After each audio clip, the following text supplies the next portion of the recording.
ایک بات کہی جا رہی ہے کہ اللہ تبارک و تعالی جس کو چاہے اس کو ہدایت دیتا ہے. کیسے بتائے گا؟ غور سے دیکھیں. فَمَن يُرِدِ اللَّهُ أَن يَهْدِيَهُ، اللہ چاہتا ہے کہ اس کو ہدایت دے تو کیا کرتا ہے؟ یشرح صدرہ للاسلام، اسلام اور ایمان کے لیے اس کے سینے کو کھول دیتا ہے. جی یہاں لفظ کا استعمال کیا گیا یشرح. جی مشرحہ کہتے ہیں، مشرحہ عربی میں آپریشن ٹیبل کو بولتے ہیں جس پر مریض کو لٹا کر کے اسے آپریٹ کیا جاتا ہے. That is called مشرحہ. مشرحہ کہتے ہیں آپریشن تھیٹر میں جو ٹیبل ہوتا ہے جس پر مریض کو لٹا کر کے اس کو آپریٹ کیا جاتا ہے اسے مشرحہ بولتے ہیں. اور مشرح ہوتا ہے جس سے مریض کے عضو کو کاٹا جاتا ہے، چیرا جاتا ہے، اس کو مشرح کہتے ہیں. مشرح. اچھا اب دیکھو ایک چیز بند ہے، یہ ایسے بند ہے، یہ بند ہے. اب شرح کیسے کریں گے آپ؟ ارے بھائی یہ آدمی کا پیٹ ہے، یہ پیٹ ہے، پیٹ بند ہے نا. اب اندر سے چیز کو نکالنے کے لیے، خراب چیز کو، یہاں اس کو آپریٹ کریں گے، اس کو مشرح ماریں گے، اس پر نشتر ایسے. اب یہ کھل گیا، یہ کھل گیا. اب اس کے بعد تب ہاتھ ڈالیں گے نا، تب نکالیں گے. اللہ فرماتا ہے کہ اسلام کے لیے یعنی داخل کیا ہو رہا ہے؟ آدمی کا ہاتھ، اور اس سے پہلے نشتر لگایا گیا ہے. نشتر سے کھل جاتا ہے بدن کھلا، اس کے بعد ہاتھ ڈالا جاتا ہے. تو یجعل صدرہ للاسلام، گویا کہ اللہ تعالی نے صلاحیت کو، قبول اسلام کی صلاحیت کو شرح سے تعبیر کیا ہے. پھاڑ دینا، یہ ہے صلاحیت. اور اس کے بعد قبول کی جو صلاحیت ہے اسلام کی، جی اسے اللہ تبارک و تعالی نے اس آلے سے تشبیہ دیا ہے جس سے شرح کی جاتی ہے. اور دل جو ہے وہ جرم مشروع ہے. جی تو گویا جب چیز کھل جاتی ہے تو کھلی ہوئی چیز کے اندر باہر سے کوئی چیز داخل ہونا آسان ہو جاتا ہے. تو ایسے ہی اللہ تعالیٰ جب کسی کے ساتھ ہدایت کا ارادہ کرتا ہے تو اس کے سینے کو کھول دیتا ہے، کھلی ہوئی چیز کے اندر یہ اسلام داخل ہو جاتا ہے. کیا سائنٹیفک بات کہی ہے. یعنی کسی چیز کے داخل ہونے کے لیے ضروری ہے کہ اس چیز کو کھولا جائے. جی تو اللہ تبارک تعالیٰ کیا کرتا ہے؟ جس کو اسلام دینا چاہتا ہے کہ اسلام اس کے دل میں جائے تو اس کے سینے کو کھول دیتا ہے، اسے خود شرح کرتا ہے، خود آپریٹ کرتا ہے. اب جب وہ چیز کھل جاتی ہے تو چیز کے داخل ہونے کے لیے ضروری ہے کہ کوئی چیز تنگ ہو. تنگ چیز میں کوئی چیز داخل نہیں ہوتی. جی اس کو کھولنا ضروری ہے. تو جب اللہ کھول دیتا ہے تو اسلام اس کھلی ہوئی چیز کے اندر داخل ہو جاتا ہے. اللہ نے وہی فرمایا یشرح صدرہ للاسلام، اس کے سینے کا آپریشن کر دیتا ہے. یشرح مشرح کے اوپر لٹا کر کے چیر دیتا ہے تاکہ اسلام اس کے اندر داخل ہو سکے. کیا بات ہے، تعبیر دیکھیں کتنی خوبصورت ہے. ایسی کوئی بات کرتا ہے کیا؟ دیکھو کتنی شاندار بات کہی. جی اس کے برعکس وَمَن يُرِدْ أَن يُضِلَّهُ، جس کے بارے میں چاہتا ہے کہ گمراہ کر دے، تو یجعل صدرہ ضیقا، تو اس کے سینوں کو تنگ کر دیتا ہے. اب چیز تنگ ہو گئی تو باہر سے کوئی چیز اس کے اندر کیسے داخل ہوگی؟ باہر سے کسی چیز کے اندر داخل ہونے کے لیے ضروری ہے کہ وہ چیز کھلی ہوئی ہو، تنگ نہ ہو. تو یجعل صدرہ ضیقا، اور اس کے بعد تعبیر کتنی اچھی ہے، ضیقاً حرجاً. حضرت عمر رضی اللہ تعالیٰ عنہ نے ایک دفعہ اس کو حرجاً پڑھا، رے کے زبر کے ساتھ، بفتح الراء. تو بعض صحابہ نے پڑھا حرج بکسر الراء. تو حضرت عمر نے کہا بنو مدلج کے کسی چرواہے کو بلاؤ. چرواہے ان کی عربی بڑی اچھی ہوتی تھی، شاندار عربی ہوتی تھی. کسی نے لکھا ہے کہ وہ سورہ کہف میں الرقیم کا کیا مطلب ہے؟ بعض لوگ کہتے ہیں کہ جب اصحاب کہف مر گئے 300 سال کے بعد اٹھائے جانے کے بعد زندہ رہے پھر مر گئے تو ان کی قبریں بنا دی گئیں اور قبروں پر کتبے لگا دیے گئے کہ یہ صاحب ہیں، تو اس کتبے کو رقیم کہتے ہیں۔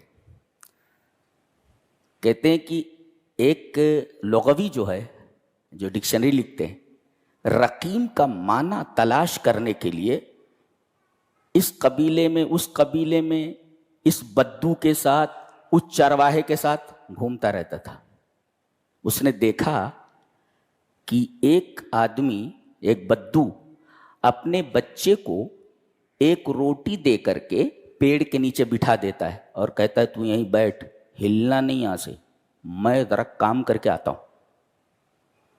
اب جب ادھر سے آیا تو دیکھا کہ بچہ خوب رو رہا ہے۔ کہا کہ کیوں رو رہا ہے؟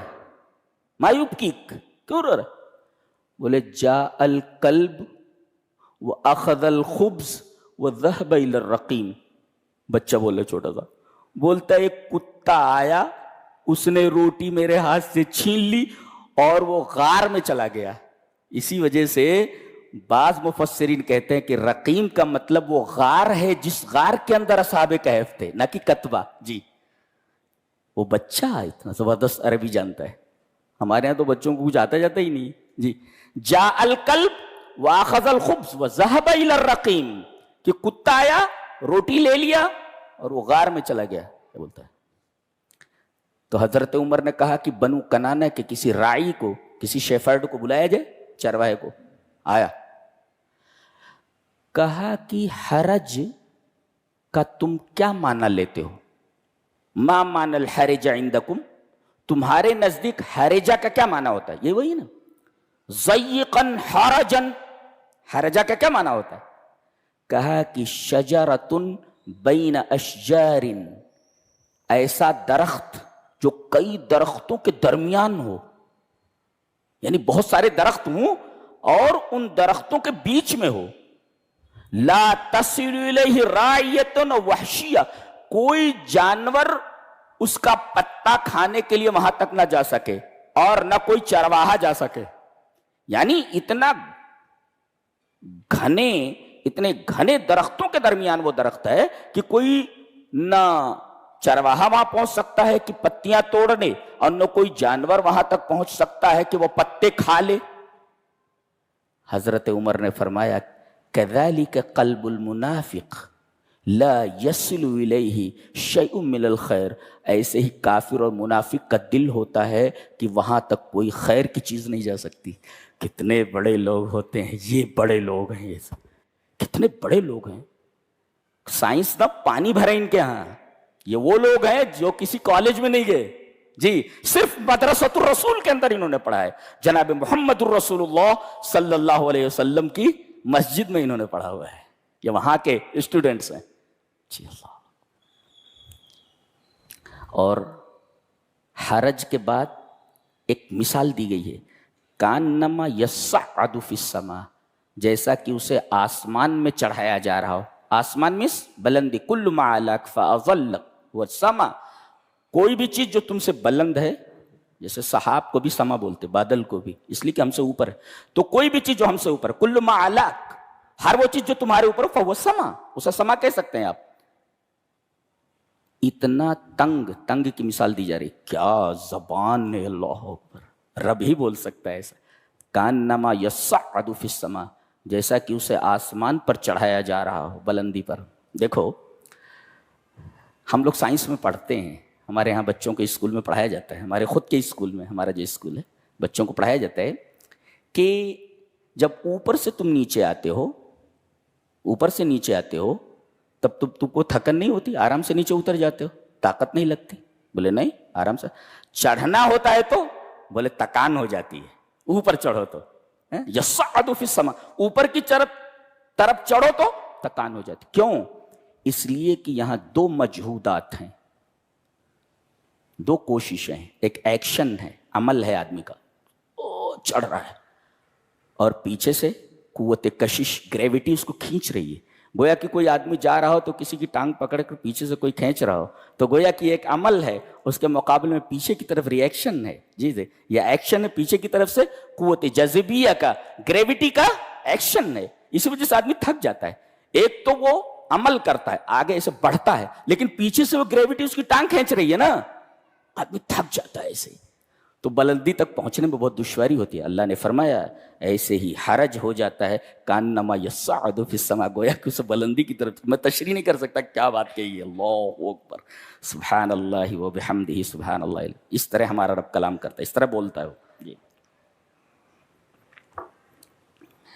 دنیا تو چیزوں کو تلاش کرنے میں سائنس کو بروئے کار لاتی ہے، قرآن حکیم مانا تو چھوڑو، الفاظ کی سائنس بیان کرتا ہے، لفظوں کی سائنس اس کے۔ ایک برائی ہوتی ہے کھلی ہوئی، ایک ہوتی ہے چھپی ہوئی۔ اللہ فرماتا ہے وَذَرُوا ظَاهِرَ الْإِثْمِ وَبَاطِنَهُ، ظاہری برائی بھی چھوڑ دو اور چھپ کر کے جو برائی ہوتی ہے وہ بھی چھوڑ دو، علانیہ برائی وہ بھی چھوڑ دو، اور جو چھپ کر کے کی جائے باطنی برائی وہ بھی چھوڑ دو۔ ایک مطلب تو یہ ہے، اور ظاہر الاسم اور باطن کا ایک مطلب اور بھی ہے کہ جو ظاہری اعمال ہیں برے وہ چھوڑ دو، اور دل کے اندر جو بری چیزیں اٹھتی ہیں، جی برے اعتقادات، برے خیالات، برے ارادے، بری نیتیں، یہ باطن کی برائیاں ہیں۔ لہذا جو اعمال جوارح سے یعنی اعضائے بدن سے صادر ہوں ان کو اچھا رکھو، جی ان سے برائی کا ارتکاب مت کرو، اور اعمال قلوب جو دل کے اعمال ہیں، نیتیں، ارادے وغیرہ، ان کو بھی پاک رکھو۔ تمہارا دل بھی پاک ہونا چاہیے، تمہارا عمل بھی پاک ہونا چاہیے، نہ عمل برا ہو نہ اعتقاد برا ہو۔